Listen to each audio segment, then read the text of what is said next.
Assalamualaikum warahmatullahi wabarakatuh. Perkenalkan, nama saya Rizka Anandaswandi dengan NIM 304240117 dari Prodi Komunikasi dan Penyiaran Islam kelas A, Fakultas Usuluddin Adab dan Dakwah UIN Kiai Haji Abdurrahman Wahid Pekalongan. Di video kali ini saya akan menjelaskan sedikit materi tentang filsafat fenomenologi dan eksistensialisme guna memenuhi tugas mata kuliah filsafat umum dosen pengampu Bapak Muhammad Syamsul Huda S. Phil.M. Berikut materi yang akan saya sampaikan. Pada materi yang pertama ada fenomenologi. Kata fenomenologi berasal dari kata Yunani, yaitu phenomenon, artinya sesuatu yang tampak atau yang terlihat karena bercakupan. Dalam bahasa Indonesia, biasa dipakai istilah gejala. Jadi, fenomenologi adalah suatu aliran yang membicarakan fenomena atau segala sesuatu yang menampakkan diri. Selanjutnya, ada pemikiran dan tokoh fenomenologi. Tokoh fenomenologi adalah Edmund Husserl. Ia adalah pendiri fenomenologi yang berpendapat bahwa ada kebenaran untuk semua orang dan manusia dapat mencapainya. Adapun inti pemikiran fenomenologi menurut Husserl adalah bahwa untuk menemukan pemikiran yang benar, seseorang harus kembali kepada benda-benda itu sendiri. Dalam bentuk slogan pendirian ini mengungkapkan dengan kalimat zu den Sachen atau to the things. Kembali kepada benda-benda dimaksudkan adalah bahwa benda-benda diberikan kesempatan untuk berbicara tentang hakikat dirinya. Dalam usaha melihat hakikat dengan intuisi, Husserl memperkenalkan pendekatan reduksi. Yang dimaksud reduksi dalam hal ini adalah penundaan segala pengetahuan yang ada tentang objek sebelum pengamatan intuisi dilakukan. Reduksi juga dapat diartikan penyaringan atau pengecilan. Istilah lain yang digunakan oleh Husserl adalah epoke, yang artinya sebagai penempatan sesuatu di antara dua karung. Namun, yang dimaksud adalah melupakan pengertian-pengertian tentang objek untuk sementara dan berusaha melihat objek secara langsung dengan intuisi tanpa bantuan pengertian-pengertian yang ada sebelumnya. Reduksi ini adalah salah satu prinsip yang mendasari sikap fenomenologis. Untuk mengetahui sesuatu, seseorang fenomenologis bersikap netral, tidak menggunakan teori-teori atau pengertian-pengertian yang telah ada. Dalam hal ini, diberi kesempatan untuk berbicara tentang dirinya sendiri. Ada 3 reduksi yang ditempuh untuk mencapai realitas fenomena dalam pendekatan fenomenologi, diantaranya yaitu yang pertama ada reduksi fenomenologis. Fenomena seperti yang sudah dijelaskan tadi adalah menampakkan diri dalam praktik hidup sehari-hari. Kita tidak memperhatikan penampakan itu, akan tetapi karena yang dituju oleh fenomenologi adalah realitas, dalam arti yang ada di luar dirinya, dan ini hanya dapat dicapai dengan mengalami secara intuitif. Maka, apa yang kita anggap sebagai realitas dalam pandangan biasa itu, untuk sementara harus ditinggalkan atau dibuat dalam kurung. Redaksi pertama ini merupakan pembersihan diri dari segala subjektivitas yang dapat mengganggu perjalanan mencapai realitas itu. Yang kedua ada reduksi eidetis. Eidetis berasal dari kata eidos, yaitu intisari. Reduksi eidetis adalah penyaringan atau penempatan di dalam kurung. Reduksi eidetis ini menunjukkan bahwa dalam fenomenologi, kriteria kohersi berlaku. Artinya, pengamatan-pengamatan yang beruntun terhadap objek yang harus dapat disatukan dalam suatu horizon yang konsisten. Setiap pengamatan memberi harapan akan tindakan-tindakan yang sesuai dengan yang pertama atau yang selanjutnya. Dan yang terakhir, yang ketiga ada reduksi fenomenologi transendental. Di dalam reduksi ini yang ditempatkan diantaranya 2 kurung adalah eksistensi dan segala sesuatu yang tidak mempunyai hubungan timbal balik dengan kesadaran murni, agar dari objek itu akhirnya orang sampai kepada apa yang ada pada subjek sendiri. Tujuan dari semua reduksi ini adalah menemukan bagaimana objek dikonstitusi sebagai fenomena asli dalam kesadaran manusia. Husserl ingin dengan metode ini memberikan landasan yang kuat dan netral bagi filsafat dan ilmu pengetahuan umum.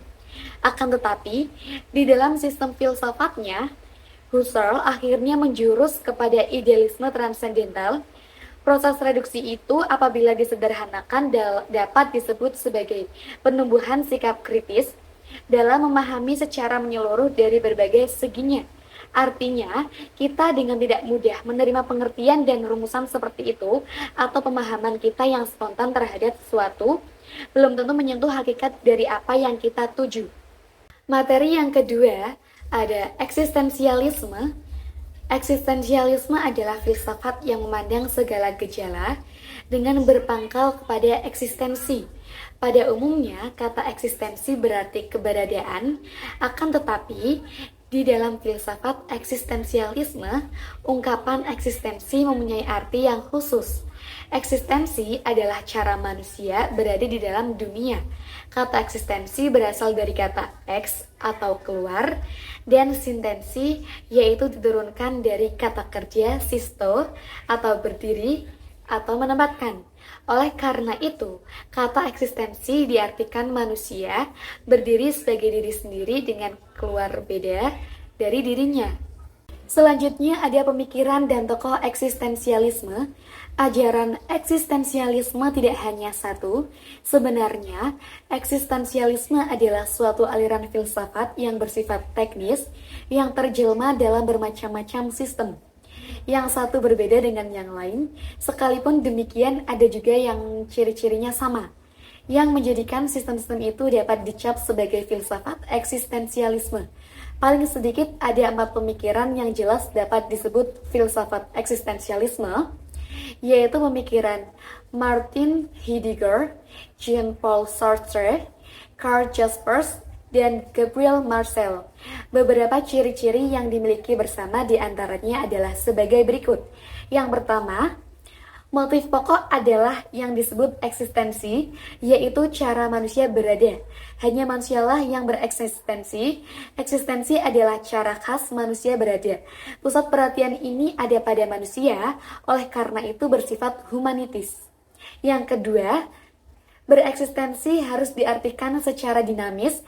Bereksistensi berarti menciptakan dirinya secara aktif. Bereksistensi berarti berbuat, menjadi merencanakan. Setiap saat manusia menjadi lebih atau kurang dari keadaannya. Yang ketiga, di dalam filsafat eksistensialisme, manusia dipandang sebagai terbuka. Manusia adalah realitas yang belum selesai, yang masih harus dibentuk. Pada hakikatnya, manusia terkait kepada dunia sekitarnya, terlebih-lebih kepada sesama manusia. Yang keempat, filsafat eksistensialisme memberi tekanan kepada pengalaman yang konkret, pengalaman yang eksistensial. Hanya arti pengalaman ini berbeda-beda. Selanjutnya, pokok pemikiran tokoh filsuf eksistensialisme. Yang pertama ada dari Heidegger. Menurut Heidegger, persoalan tentang berada ini hanya dapat dijawab melalui ontologi. Artinya, jikalau persoalan dihubungkan dengan manusia dan dicari artinya dalam hubungan itu, agar supaya usaha ini berhasil, harus dipergunakan metode fenomenologis. Demikianlah yang penting ialah menemukan arti berada itu. Satu-satunya berada yang sendiri dapat dimengerti sebagai berada ialah beradanya manusia. Harus dibedakan antara berada atau sein dan yang berada atau seiende.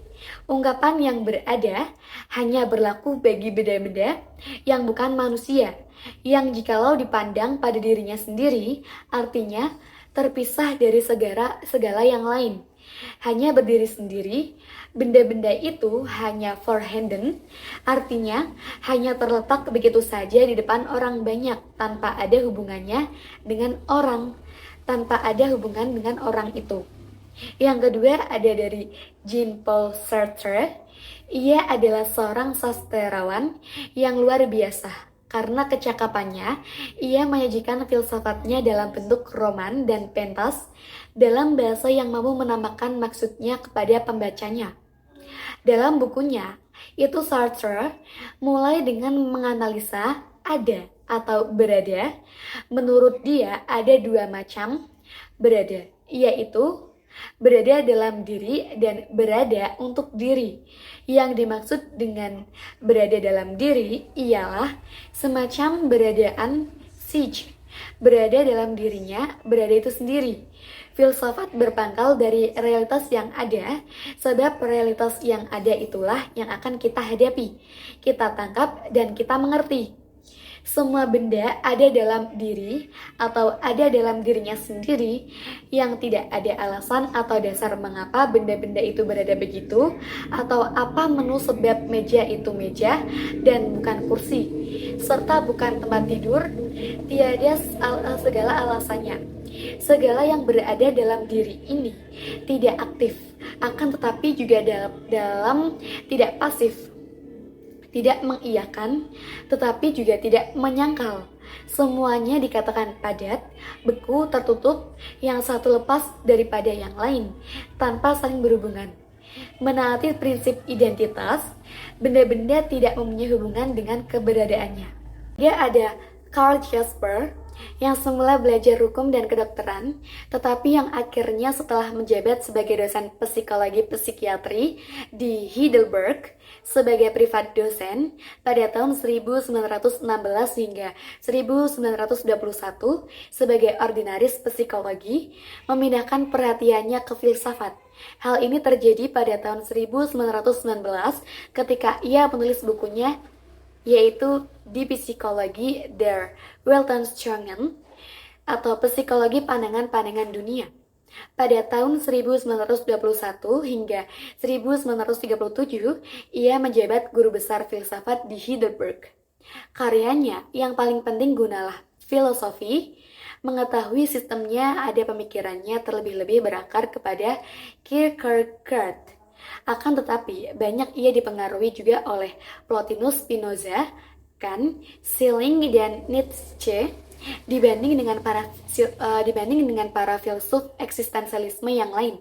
Jaspers lah orang yang telah menyusun suatu sistem yang paling rapi, yang sejenis dengan sistem metafisis. Pokok persoalan filsafat yang paling penting baginya adalah bagaimana dapat menanggap ada atau berada dalam eksistensi sendiri. Apakah ada itu? Menurut Jaspers, ada bukanlah hal yang objektif, yang dapat diketahui setiap orang. Orang harus mencarinya dengan susah payah dengan melalui beberapa tahap. Sebuah benda yang konkret bukanlah ada dalam arti yang umum. Benda tertentu yang konkret itu adalah meja, kursi, dan sebagainya adalah suatu ada tertentu yang terbatas, maka benda bukanlah seluruh ada dalam arti yang sebenarnya, ada yang umum meliputi merangkumkan segala sesuatu berada secara terbatas dan tertentu. Ada ini tidak dapat diraih, tidak dapat dimasukkan ke dalam kategori. Ada yang demikian ini disebut yang merangkumi. Yang keempat ada Gabriel Marcel. Gabriel Marcel mempertanyakan siapakah aku dengan melakukan pembandingan cara kerja pengetahuan ilmiah dengan filsafat. Pengetahuan ilmiah menurutnya melakukan upaya penyelidikan sampai taraf permukaan luar saja. Marcel menyebutkan sebagai avoid atau mempunyai dan tidak sampai menyentuh substansi. Ada ilmu pengetahuan hanya akan melihat objek penyelidikannya dari satu sudut pandang saja untuk mencapai kebenaran objektif dengan membuat jarak dan memberi tempat subjek di luar wilayahnya. Persoalan yang timbul dari penyelidikan yang dilakukan pengetahuan ilmiah adalah ketika dijumpai ketidakcocokan hubungan antara fenom-fenom yang ada dengan pengertian rasional. Situasi ini oleh Marcel disebut dengan sebagai problem. Banyak problem yang sudah dapat diselesaikan, tetapi masih ada problem yang belum dapat diselesaikan dan belum ditemukan solusinya. Jadi kesimpulan dari materi yang saya sampaikan tadi adalah fenomenologi, aliran yang dikemukakan oleh Edmund Husserl yang berfokus dalam pengalaman subjektif, sedangkan eksistensialisme adalah aliran filsafat yang berfokus pada pencarian makna hidup dengan menekankan kebebasan individu. Sekian materi yang dapat saya sampaikan, kurang lebihnya mohon maaf. Wassalamualaikum warahmatullahi wabarakatuh.